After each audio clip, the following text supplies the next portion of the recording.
Good evening again, Facebook friends, family, and everyone else.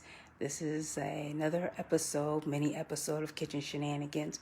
I was going to make some 2-ingredient flatbread, but instead I decided to make pizza crust. And so basically what it was just the exact same 2 ingredients, which was the the quick rise flour that I had made from gluten-free flour, some salt, and some baking soda. And then, and then mix it together. And then 1 cup of Greek style yogurt. What I used was I made my own. I made it out of coconut yogurt and let it sit and strain, and it became thick and ended up being Greek style yogurt. So what I did is the exact same thing. I put it in my tortilla press, and this time I made what is personal pan pizzas. The recipe has it to where you're supposed to like put all the toppings on and then bake it. But they said that if you just bake the crust and then freeze it and then thaw it out, then you can dress it with mozzarella cheese and whatever toppings that you want. So what I did was, these 2 back here, I sprinkled some garlic powder, onion powder, some oregano, and some oregano and parsley on it, directly on the crust. And on these 2, I actually put the exact same ingredients and I had it baked in the crust. So I'm going to see exactly, how these turn out. But what I'm going to end up doing is making veggie pizzas out of it. I'm going to try to find some vegan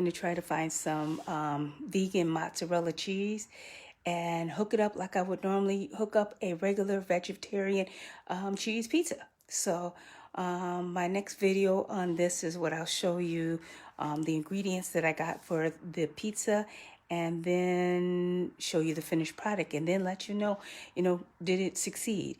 The one thing I do know, as far as with the flour, once you put in the leavening and then the yogurt, it has a distinct smell. It doesn't smell like that out of the bag as far as a gluten-free flour, but as soon as you put in like the baking soda and then you put in the yogurt, all of a sudden it has a distinct smell to it. One that I've never smelled before. It's not that it's good, it's not that it's bad, it's just unusual and it's distinct. And so, that's the one thing about, gluten-free recipes and vegan recipes, is that those smells that you're normally accustomed to when you're, using whole wheat flour with eggs and with butter, those smells and those tastes and those textures, you have to substitute them, because if you want to go like vegan and gluten-free and vegan, gluten-free, and soy-free.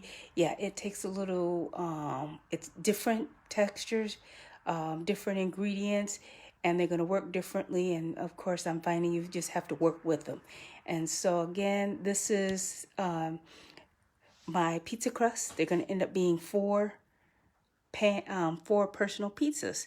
And then the next video on this, I will show you me making one and then testing it and see, see if it, if it tastes good, if it has a good flavor to it. I know it's not going to be, again, like the traditional pizzas that are made from flour, made from wheat flour, and have all, the fattening cheese to it, and, a turkey. What I would normally use was turkey pepperoni. It's not going to have all that to it, but it'll be a different culinary taste and experience. And the one thing I'm hoping is that the pizza dough, the bottom, the crust that I just made, tastes good.